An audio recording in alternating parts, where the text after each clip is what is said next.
고린도후서 12장 7절부터 12절까지 말씀, 우리 다 같이 한 음성으로 읽겠습니다. 여러 계시를 받은 것이 지극히 크므로 너무 자만하지 않게 하시려고 내 육체에 가시 곧 사단의 사자를 주셨으니 이는 나를 쳐서 너무 자만하지 않게 하려 하심이라. 이것이 내게서 떠나가게 하기 위하여 내가 3번 주께 간구하였더니 나에게 이르시기를 내 은혜가 내게 족하도다. 이는 내 능력이 약한 데서 온전하여 짐이라 하신지라. 그러므로 도리어 크게 기뻐함으로 나의 여러 약한 것들에 대하여 자랑하리니 이는 그리스도의 능력이 내게 머물게 하려 함이라. 그러므로 내가 그리스도를 위하여 약한 것들과 능력과 궁핍과 박해와 곤고를 기뻐하노니 이는 내가 약한 그때에 강함이라. 아멘. 오늘 이 말씀을 가지고 내 은혜가 내게 족하도다 라는 말씀으로 우리 총신대 총장 되시는 이재서 우리 목사님께서, 총장님께서 말씀 전해 주실 터인데 본인 소개는 한번 들어보세요. 본인이 너무 잘하시니까 나오시겠습니다.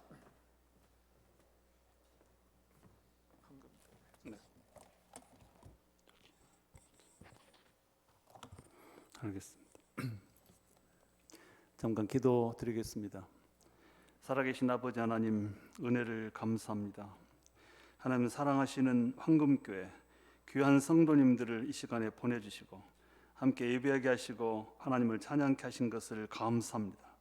특별히 주님 앞에 빈손 들고 나오지 아니하게 하시고 귀한 물질을 하나님께 바칩니다. 하나님께서 이 물질을 흠양해 주시고 참으로 소중하게 잘 사용되게 하시고 이 물질이 쓰이는 곳에서 복음이 선포되고 수많은 생명들이 하나님을 영접할 수 있는 역사를 이루어 주시기를 간절히 빌곤합니다. 아버지, 우리들의 생업을 주님 축복하시고 가정의 소원을 주님 들어주시고 모든 기도 제목을 하나님께 큰 은혜로 역사하여 이루어 주시기를 간절히 빌곤합니다. 이 예배를 하나님께서 끝까지 함께 해주시고 우리의 마음속에 하나님께서 주시고자 하는 말씀과 하나님의 뜻을 헤아리고 깨닫는 값진 시간 되게 하여 주옵소서. 예수님의 이름으로 기도하옵나이다. 아멘. 여러분들 귀한 시간에 부족한 저를 불러주셔서 감사합니다. 제가 총신대학교 총장이라고 지금 소개를 받았습니다. 이렇게 처음 어느 교회를 가서 제가 이런 소개를 받고 단에 설 때는 상당히 좀 떨리기도 하고, 그 다음에 뭐랄까요, 이 총신대 총장을 상당히 어떤 사람일까 기대하고 생각들 하실 텐데, 제가 총장으로 이렇게 섰을 때 우리 성도님들께서 어떤 마음을 가지실까 궁금하다기보다는 좀 걱정스럽기도 하고요, 실망하실까 봐서요, 그런 마음이 사실은 좀 듭니다. 옛날에 여러분이 잘 아시는 코미디언이 못생겨서 미안합니다 그런 말을 했다 그러잖아요. 그래서 제가 총장에서 미안합니다 많은 그런 생각을 가끔 합니다. 어떻게 하다 보니까 제가 총장이 되었는데, 어려운 총신대학을 잘 섬겨야 되고 또 정말 이 어려운 상황을 잘 모면하고 새롭게 극복되고 또 뭐랄까요, 그동안 워낙 어려운 이 일들이 많았기 때문에 그것이 잘 관리되는 그런 정신으로 세워야 될 텐데, 제가 지금 잘하고 있는 것인지, 물론 최선을 다하고 있지만 또 그걸 바라보시는 성도님들이나 우리 교단 목사님들이 어떻게 보실까라는 두려움도 좀 살짝 생기기도 하고요. 그러나 어쨌든 총장으로 하나님께서 저를 세워주셨기 때문에 최선을 다해서 정말 제가 할 수 있는 힘을 다 내서 열심히 섬기고 있습니다. 어쨌든 벌써 3년 가까이 됐고요. 이제 내년 5월이면 저도 임기가 끝나게 됩니다. 그래서 남은 기간 동안 여러분들이 사랑하시는 총신대를 더욱 열심히 진심을 다해서 섬기겠습니다. 그래서 혹시 제가 부족함이 있더라도 이해해 주시고, 왜 어려운 이 시점에 하나님께서 이 앞에 안 보이는 시각장애인 총장을 세웠을까, 아마 어떤 의미도 있는 것이 아닐까라는 생각을 좀 하는데 여러분들께 생각하시면서 기도해 주실 것을 부탁을 드리겠습니다. 더군다나 오늘은 여러분 교회에서 이 총신대학 주일로 지키십니다. 백사회 총회 때, 즉 2019년 가을에 총회적으로 결정한 바입니다. 산하 교회들이 내년부터, 그 내년은 2020년부터입니다.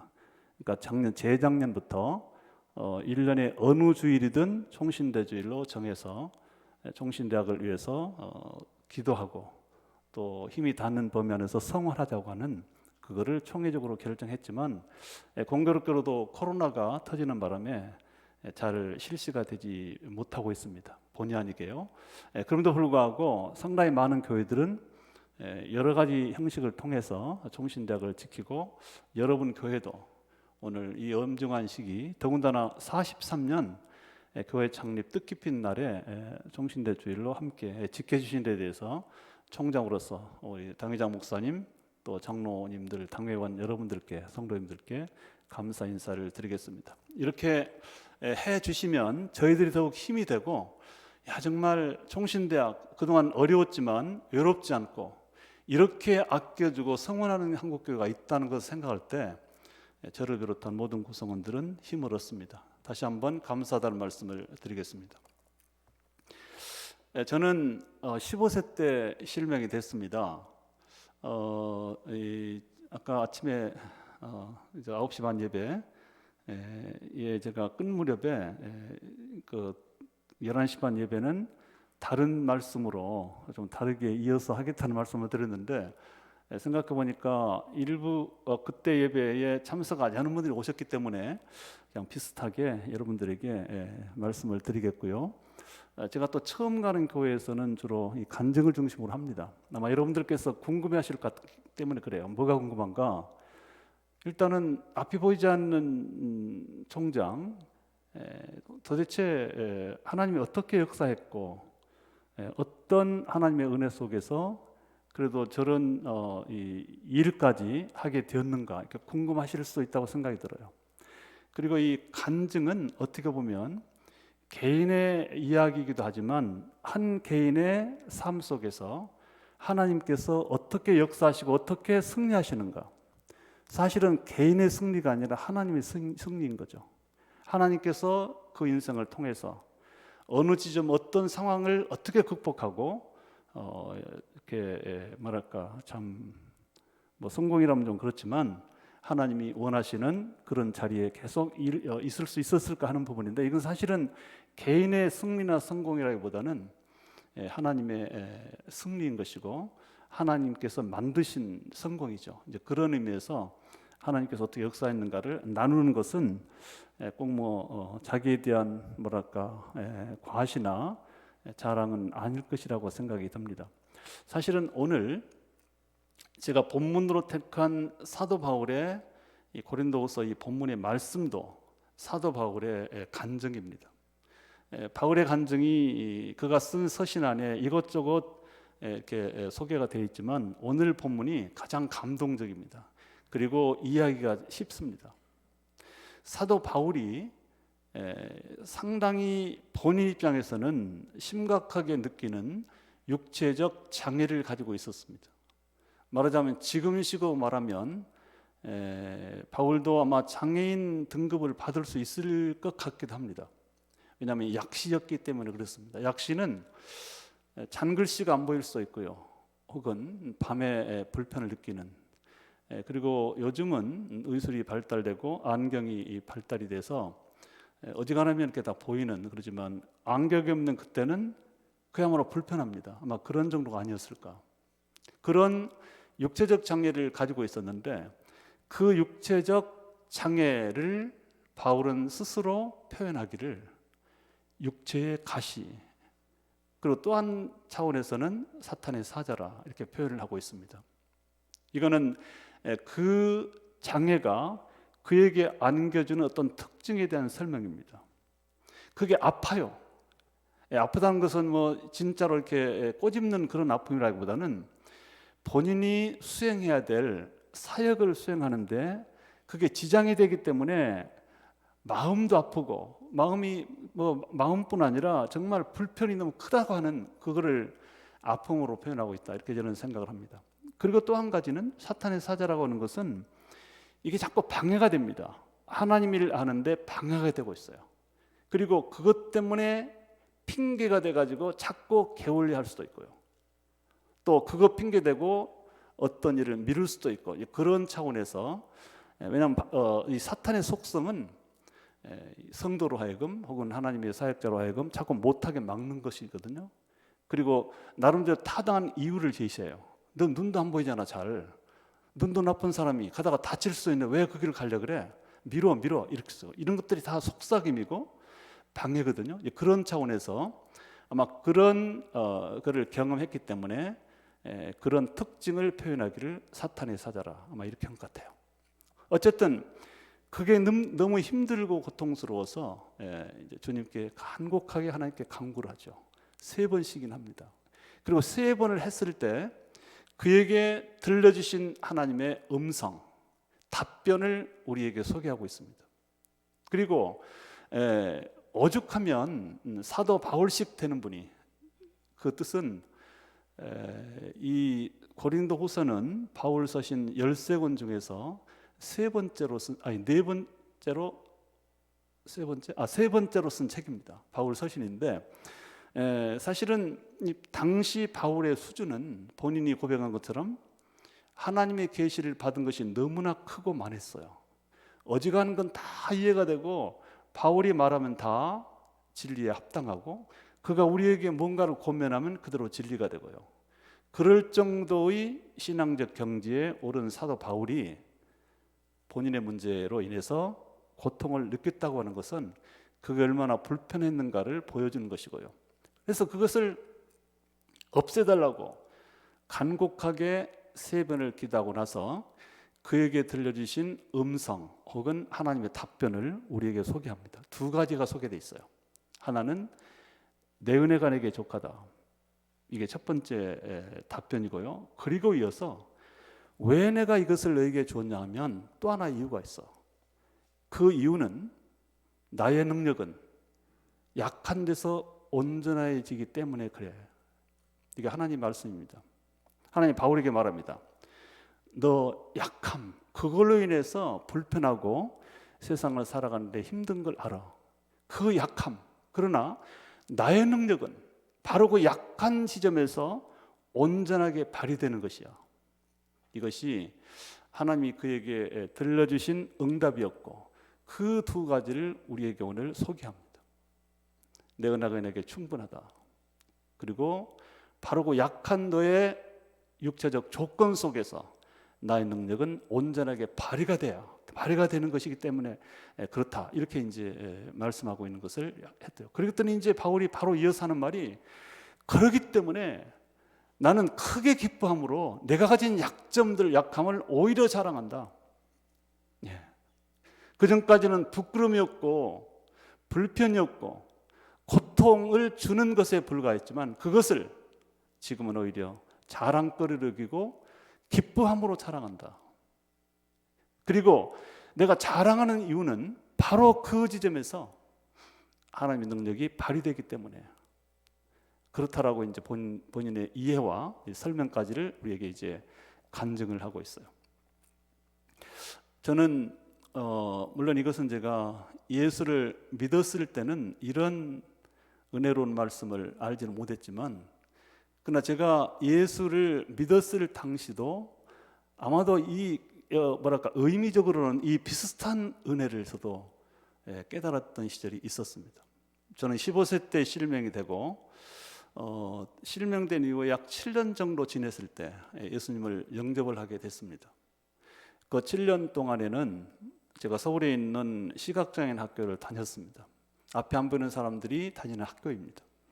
그 학교에서 공부도 하고 친구들도 사귀고 새로운 삶을 시작했지만, 그러나 그 학교 다니는 내내 그렇다고 해서 많이 적응이 되고 참 많은 학생들 친구들도 사귀어서 많이 밝아지긴 했지만, 그렇다고 저에게 있는 근본적인 문제와 불안이 해소된 것은 아니었습니다. 늘 미래만 생각하면, 그 미래라고 하는 것은 이제 고등학교까지는 국비로요. 그가 공립입니다. 먹여주고 재워주고 그냥 학교에 있으면 친구들도 있고 그냥 지낼만 해요. 그러나 일단 학교 졸업을 하게 되면 어딘가로 나가야 됩니다. 근데 나갈 곳이 없어요. 이 사회는 넓었지만 그렇다고 다시 부모 형제 곁으로 갈 수도 없고요. 그거는 이 표현이 좀 죄송하지만 죽기보다 싫어요. 왜냐하면 앞이 안 보이고 장애를 가진 아들 때문에 고통을 느꼈는데 다시 6년씩이나 학교를 다니고도 아무런 하는 일 없이 부모 곁으로 가본다고 생각하세요. 어떻게 지냅니까 서로? 그러면 어디로 갈 것인가? 사회에 나갈 곳이 없고 취업이 되는 것도 아니고요. 이제 그것이 우리의 제가 생각하는 미래였기 때문에 그것만 생각하면 다시금 풀이 죽고 또 절망이 되고 이제 그런 시간을 보낸 겁니다. 그러던 시점에 고등학교 3학년이 됐을 때가 1973년이었습니다. 73년 5월 말부터 6월 초에 걸쳐서 4박 5일 동안인가 어쨌든 그 여의도 광장에서 빌리그란 목사님의 선교 집회가 있었습니다. 그때 우연히 어떤 분의 손길에 이끌려서 그 집회에 참석했고 그때 제가 살아계신 하나님을 만났습니다. 하나님의 은혜를 깨달았고 특별히 영원한 천국이 있다는 것, 이 세상이 끝이 아니라는 것을 믿게 되었고 너무나 확실하게 마음속에 참 깨닫게 되었습니다. 그리고 그 시점에 이제 그런 깨달음 속에서 제가 정말 하늘하고 땅만큼이나 차이가 있는 그런 삶의 변화가 생기게 되었습니다. 이제는 그전까지는 못 살겠다 세상 이랬는데 이제는 살 수 있다 그런 생각으로 바뀌었습니다. 그전에 제가 못 살겠다고 스스로 규정했던 것은 눈이 없으니까 안 보이면서 할 일도 없고 어떻게 사냐 그게 결론이었다면 예수를 믿고 나서는 왜 안 돼? 눈은 안 보이지만 다른 부분이 있잖아. 그 다른 부분을 가지고 해도 돼. 그런 깨달음이라고 말할 수가 있겠습니다. 그 다른 부분이 뭐냐? 어쨌든 생각할 수 있는 머리도 있고요. 두 팔, 두 다리도 있고 음악을 들을 수 있는 뭔가를 들을 수 있는 귀도 있고 나머지 기능들이 여전히 있었고 그렇다면 이것들은 다 아무것도 아닌 것이냐? 정말 이것은 눈이 없으면 이것 가지고는 아무것도 못하는 것이냐? 라는 자문자답 속에서 스스로 깨닫고 할 수 있는 일이 있다. 그래서 제가 오전에 아까도 얘기를 했는데 눈이 안 보이는 장애인으로서 할 수 있는 일을 생각하게 되었습니다.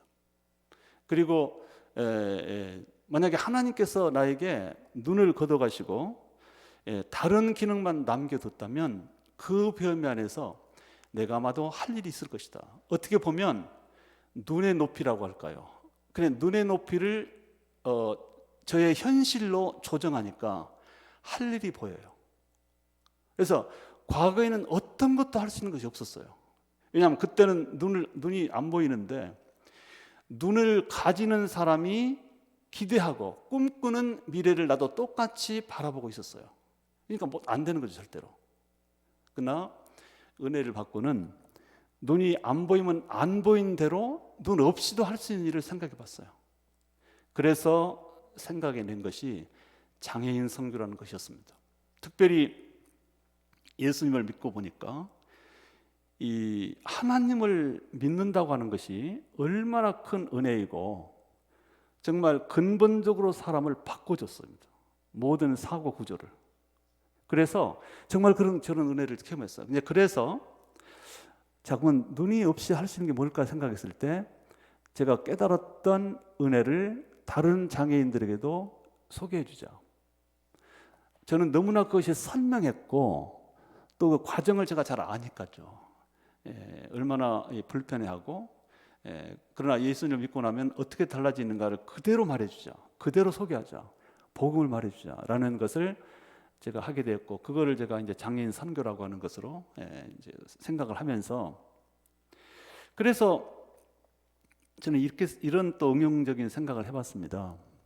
제가 총신대학교 교수로 25년 동안 가르치면서 이제 되게 젊은이들이 혹은 뭐 젊은뿐 아니라도 뭘 할 줄 몰라는 사람들이 있어요. 뭘 할 줄을. 그리고 할 일이 없다고 하는 사람도 있어요. 아무리 생각해도 해볼 만한 일이 없다. 그럴 경우에 꼭 저하고 같은지는 모르겠지만 제가 그런 경우에 해주는 말이 있어요. 너의 현실과 수준에 맞는 범위 안에서 할 일 한번 찾아봐라. 그러면 어쩌면 발견될 수도 있다. 저는 그 생각을 못했을 때는 아무것도 할 일이 생각나지 않았어요. 그렇지만 저의 수준에 맞게 끌어내리니까 발견된 일이 장애인에게 복음을 전하는 일이었습니다.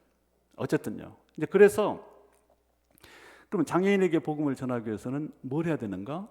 결국은 신학을 공부해야 된다. 성경을 배워야 된다. 그래서 제가 1977년도에 현재 제가 총장으로 있는 총신대학교에 문을 두드리게 됐습니다. 그것이 77년 1월 말쯤 돼요. 입학원서를 접수하고. 그런데 지금은 제가 총장으로 있고요. 제가 이 학교를 대표하는 그런 사역을 하고 있는데 46년 전 제가 학생으로 공부하기 위해서 입학하려고 했을 때 총신대학은 저에게 너무 냉정했습니다. 입학 거부를 하는 겁니다. 입학 거부가 아니라 아예 접수 거부를 합니다. 어느새 접수를요. 제가 오전 10시에 가서 빨리 접수하고 이제 뭐 다른 데 가고 싶은 그런 생각을 가지고 접수 창구에 갔는데 너무나 뜻밖에도 전혀 예상하지 않았던 일이 벌어졌어요. 그것은 접수 창구에 있는 분이 앞이 안 보이는 사람이 어려운 신학 공부를 어떻게 합니까?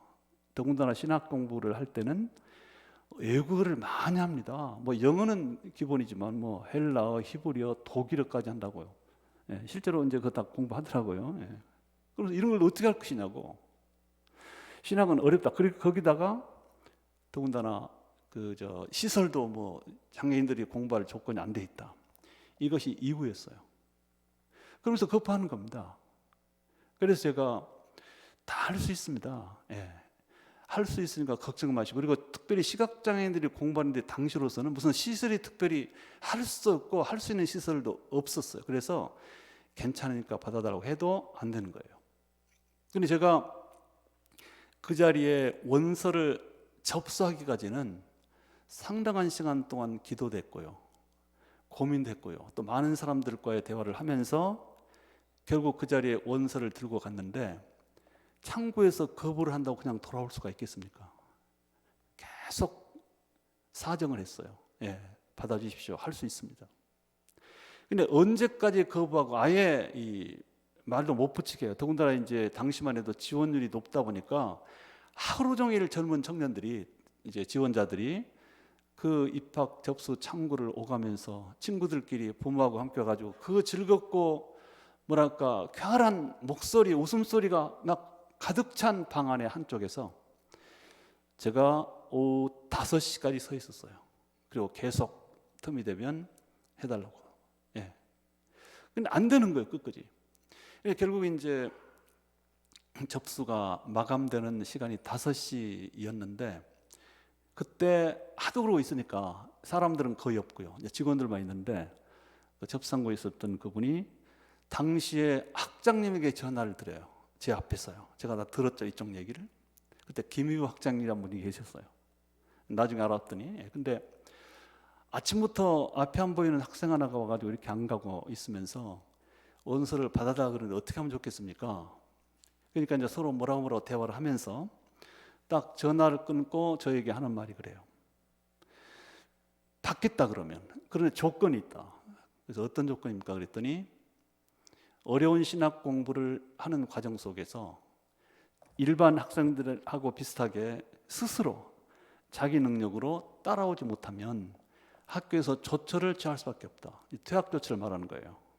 그랬을 때 두 말 없이 수용할 수 있는가? 그걸 약속하라는 거예요. 구두로. 이제 그것이 저는 지금 이렇게 생각해요. 이제 그 당시까지 그 아침 10시부터 오후 5시까지 서 있는 동안 이미 마음이 상처가 돼 버렸어요. 그리고 굉장히 어떤 뭐랄까 감정이 저도 이제 버티고 있는 겁니다, 지금. 버티고 있었기 때문에 그 말을 들었을 때 제가 느끼는 차별과 뭐랄까 이제 그 아픔과 그 멸시 이런 느낌으로 다가왔어요. 그래가지고 그냥 그 당시 나이가 젊은 20대 청년이잖아요. 막 화도 나는 겁니다. 세상에 이렇게까지 근본적으로 사람을 무시한가? 왜 해보지도 않고 공부를 아예 못 따라할 것으로 규정해서 이렇게 말하는가? 이제 그거는 어떻게 보면은 일반인들이 장애인에 대한 이해의 부족이기도 하지만 어쨌든 뭐 할 수 없는 거죠. 예. 그러나 할 수 없는 건 제가 받았던 저 입장에서는 너무너무 마음에 상처가 됐고요. 막 눈물이 나와요. 이렇게까지 나를 아예 그냥 무시를 하는가라는 생각 때문에, 그래서 어떤 말이 튀어나오려고 그러냐면은 이렇게 할 수 있습니까 세상에 하면서 뭐 학교가 여기뿐인지 아세요 하고 튀어나오고 싶었어요. 물론 딴 데도 별 학교가 없지만 가도 어쩔지 모르겠지만, 그래서 그러나 이를 악물고 그런 말 하지 않고요, 이를 악물고 그렇게 하겠다고 했습니다. 근데 지금 제가 생각해보면 제 인생 속에서 정말 저는 수없이 인내하고 참았습니다. 예, 그게 한두 가지가 아니에요. 근데 가장 제 삶 속에서 뭐랄까 좋은 인내는 그것이었다고 생각이 돼요. 참으로. 그래서 그날 5시까지 안 가고 서 있었던 거, 마음에 슬프고 어려웠지만, 예. 그리고 그 서 있는 동안에 그냥 서 있었겠어요? 하나님 총신을 저에게 열어주세요. 총신의 문을 열어주세요. 총신의 문을 열어주세요. 수없이 아마도 1000번 뭐 더 될 수도 있어요. 계속적으로 소로 그런 기도를 드리면서 있었고, 그리고 그 멸시에 가까운 그런 창구의 그 직원의 그런 말에도 제가 학교가 여기뿐인지 아세요? 하고 튀어나오지 않고 인내하면서 그렇게 하겠습니다라고 했던 것이 저의 가장 좋은 결정이었어요. 저는 그것이 하나님께서 저에게 어떤 일을 맡기시는 가장 아팠던 뭐랄까 시험 혹은 관문이었다고 생각이 들어요. 그래서 그러나 접수를 해놓고 이제 나와서 이제 그 뒤에 시험 보고 이제 당연히 합격이 됐죠. 그래서 이제 학교를 다니게 됐는데, 근데 저는 그것이 뼈에 사무쳤어요. 어떻게 보면 아예 시각장애니까 공부를 못할 것이라고는 너무나 확신을 그분이 가지고 있는 거잖아요. 그래서 아예 들어가지도 않은 사람한테 퇴학까지를 운운하면서 그걸 각오하라고, 이런 말 했으니까요. 그래서 그 다음에 저의 마음은 훨씬 더 단단해졌습니다. 그 다음에 각오가 더 새로워졌어요. 내가 정말 열심히 공부해야 된다. 그래서 1학년 때 들어가서 이제는 그때 그것이 저에게 너무나 상처가 됐기 때문에 제가 공부를 잘해서 그 생각이 틀렸다는 걸 입증해야 된다는 생각이 들었어요. 그래서 들어가서 정말 공부를, 그렇지 않아도 제가 공부를 뭐 게을리 할 사람은 아닌데, 이제 뭐랄까 침이랄까 약이랄까, 그것 때문에 더더욱 공부에 전력을 했고요. 그래서 참 좀 옛날 얘기여서 좀 유치한 얘기지만 어쨌든 첫 학기에 이제 토업을 했어요. 그리고 어렵다고 하는 그것들 다 제가 이제 최고 점수를 맞았고, 특별히 외국어 같은 거. 근데 또 외국어 같은 것은 보니까 이제 제가 얼만큼 그런 거에 좀 있었냐면, 제가 이런 말은 어디가 간증을 안 하는데 여기 지금 같이 오는 우리 김성규 있었지만은 이제 그때부터는요, 영어를 할지 독일어 같은 거는 이제 학생들이 제게 이제 그런 게 좀 부족한 분들이 있거든요. 그럼 제가 다 설명해줘요. 그러니까 시험 공부 이제 시험 볼 때쯤면 제가 이제 그거를 좀 옆에서 가르쳐 주기도 하고, 이제 그랬던 정도로 제가 열심히 했어요. 그래서 한 번 공부를 열심히 해가지고 토업이 되니까 그 다음부터는 조금 떨어져도 여전히 이제 다 놀란 거예요. 그때요. 다 놀래가지고 이제 그 뒤부터는 여전히 이제서는 공부를 잘하는 학생으로 그냥 졸업할 때까지 그냥 거의 이렇게 이제 이름이 붙여질 정도로 그렇게 됐어요. 근데 그것이 이제 어디까지 연결이 되냐면, 물론 장학금도 받고 어려운 가정 형편에 그 덕분에 참 덕을 많이 보기도 했지만, 결국 그 출발은 입학 원서 창구에서 저에게 그분이 그런 부분에서 이렇게 그런 상처를 줬기 때문에 그거를 이제 이렇게 그분 말을 틀리게 만들기 위한 뭐랄까 그런 노력의 어떤 측면도 있었기도 하고요.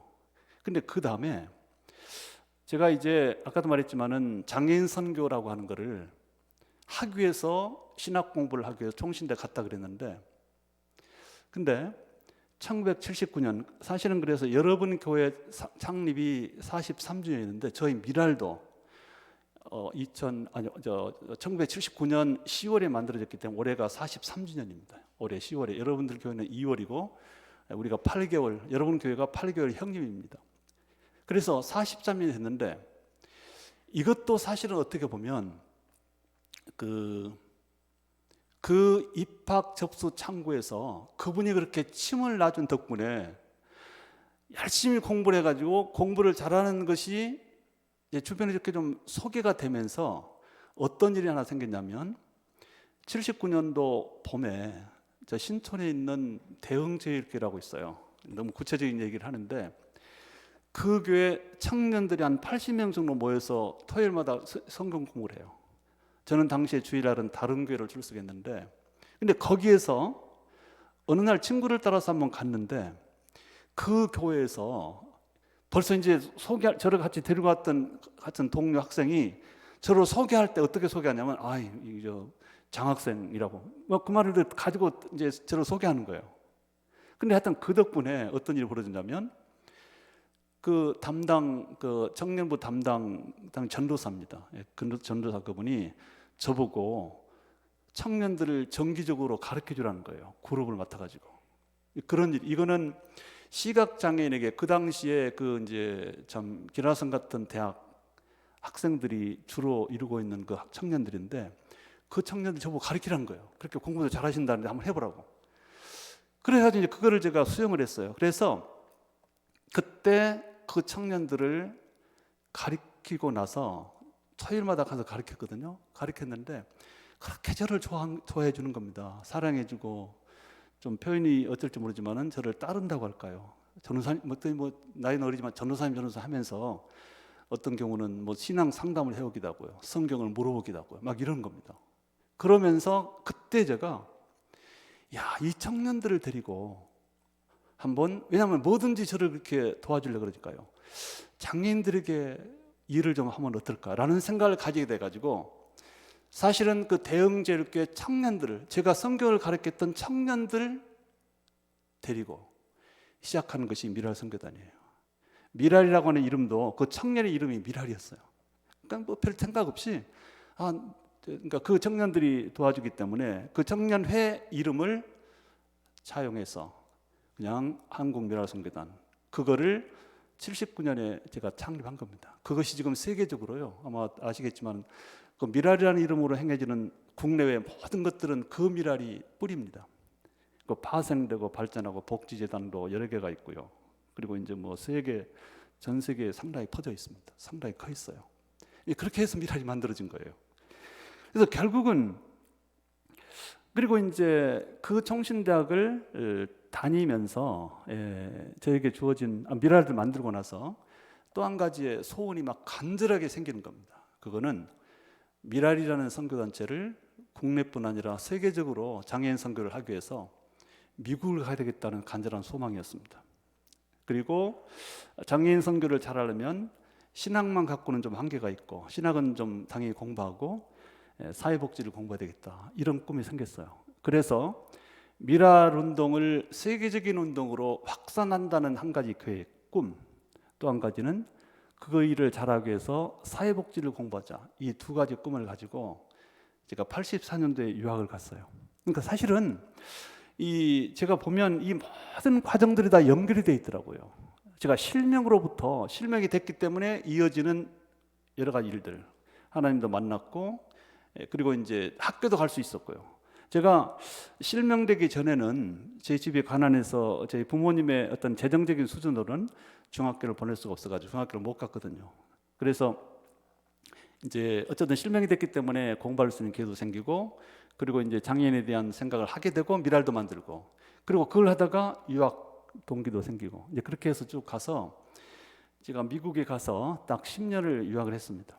물론 미국 간 김에 공부를 하면서도 미국의 여러 지역을 직접 다니면서 미랄 조직을 했어요. 사람을 세우고 교육하고.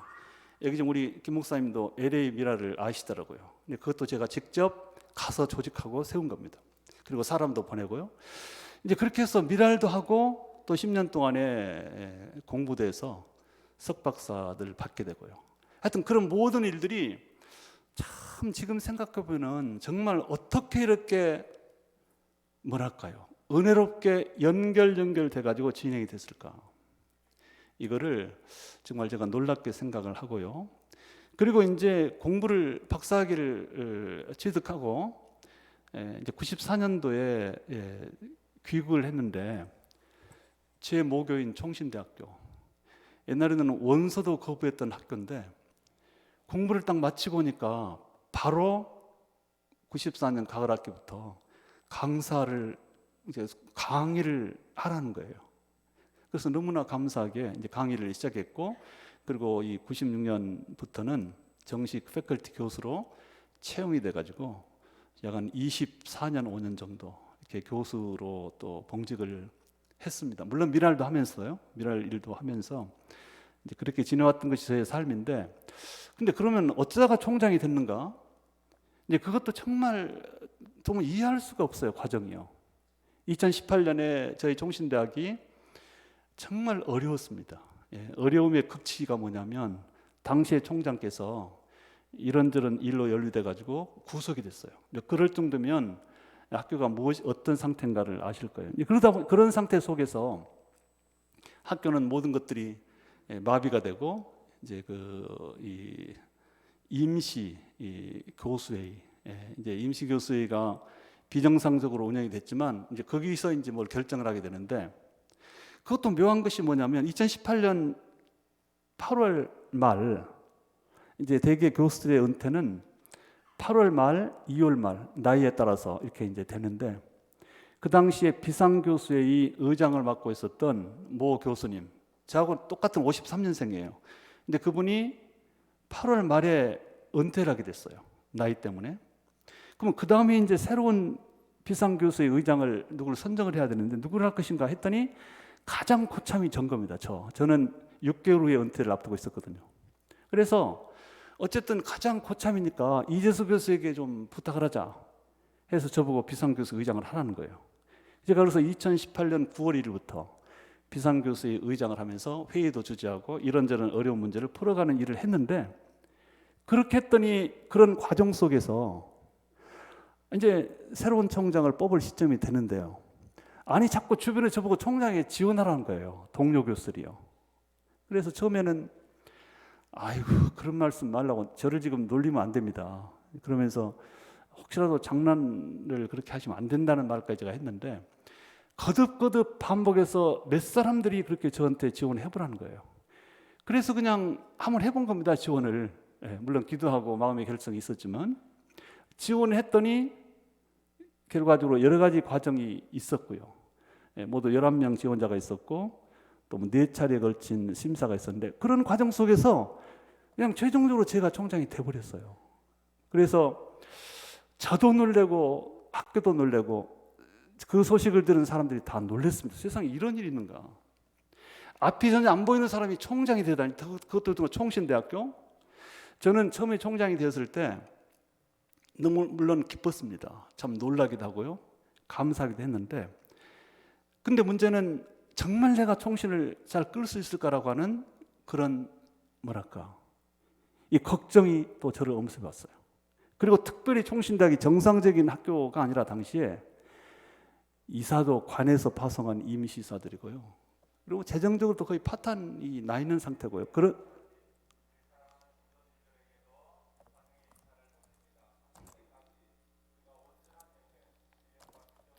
예.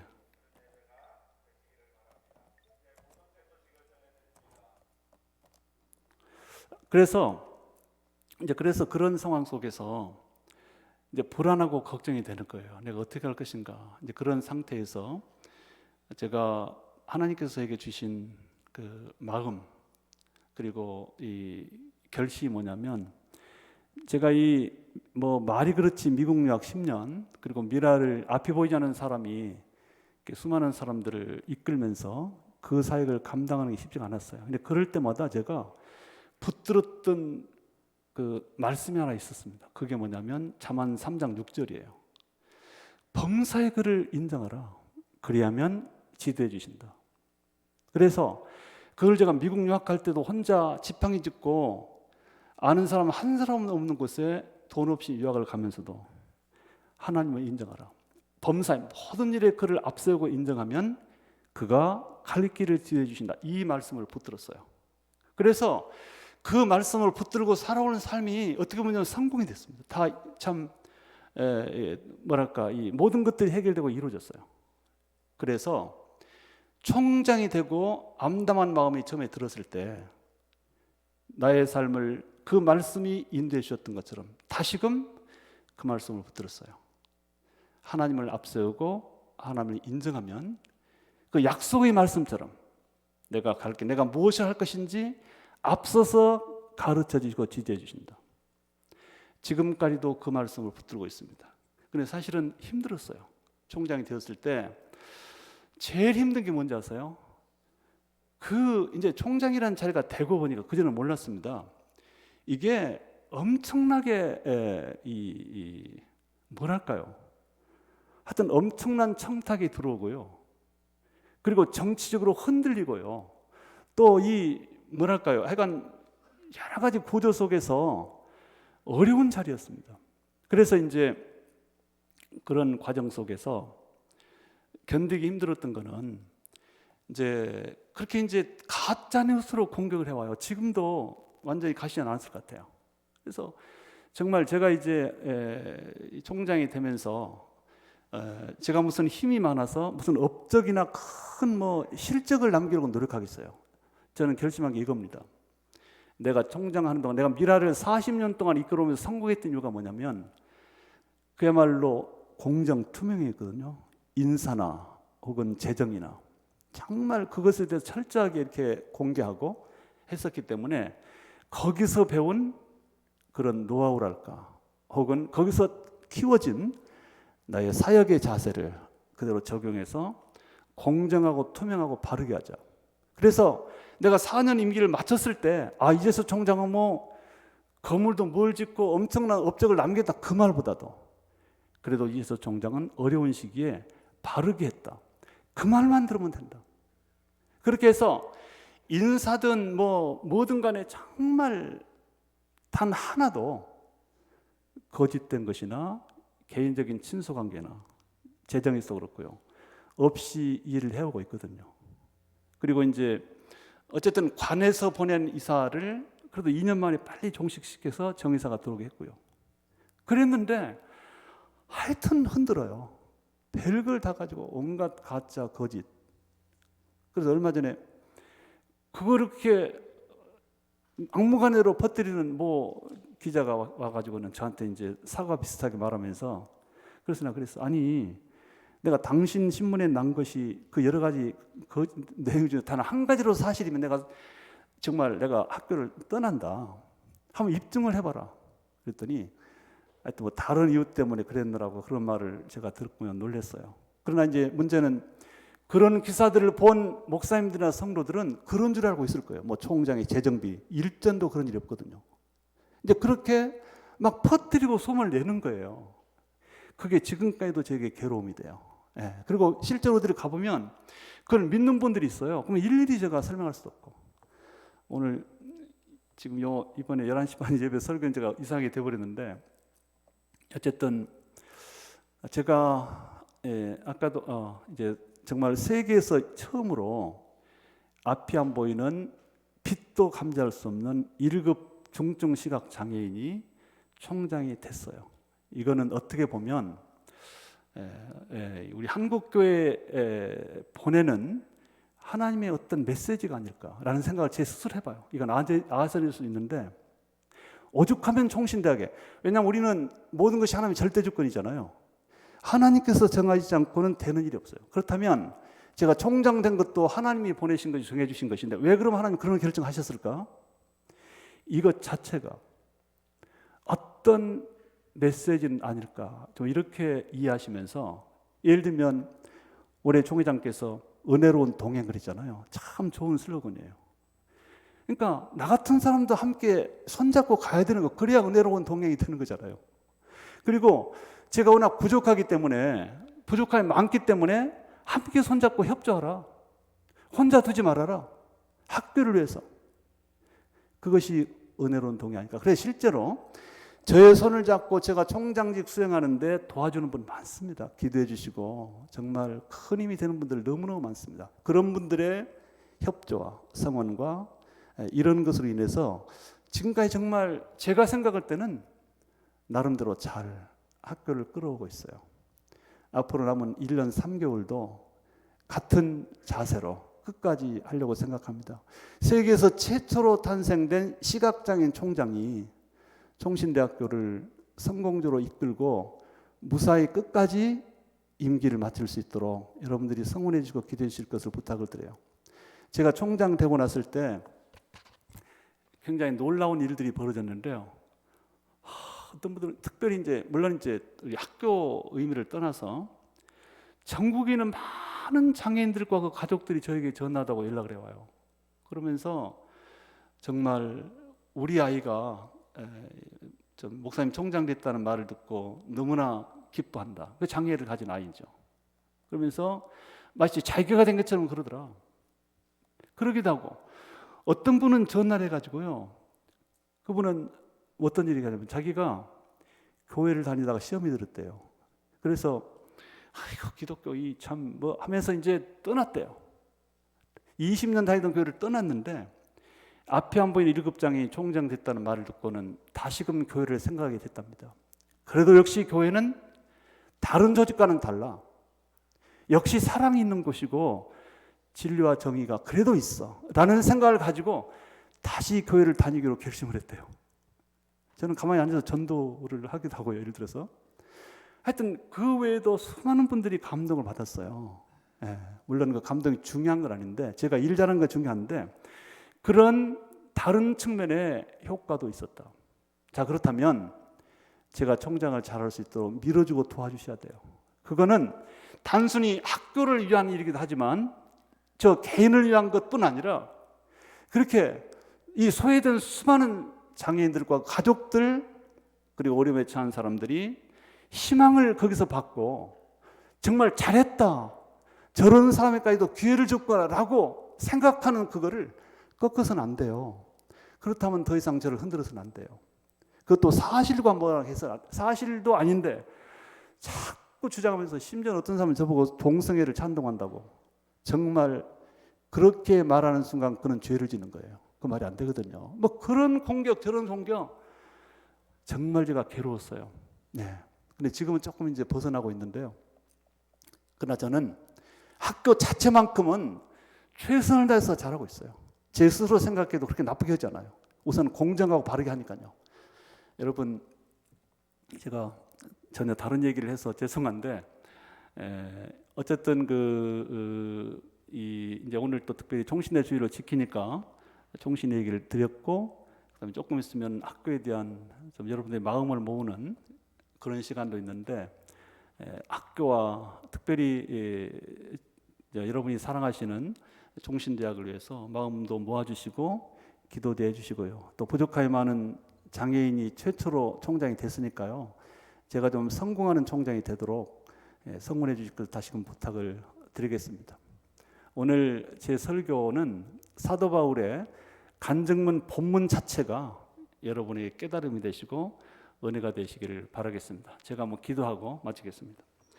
아버지 하나님, 은혜를 감사합니다. 하나님, 부족함이 많은 저에게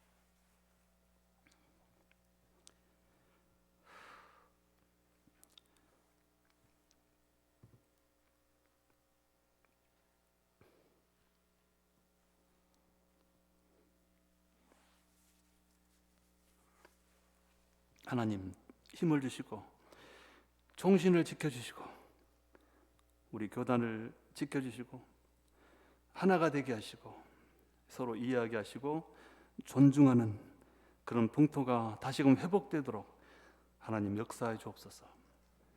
우리에게 주신 조건, 여건에 불만으로 사는 것이 아니라 감사함으로 받아들이고 우리에게 주신 여건 속에서 최선을 다해서 모두 승리할 수 있도록 인도하여 주옵소서. 예수 그리스도 이름으로 기도하옵나이다. 아멘.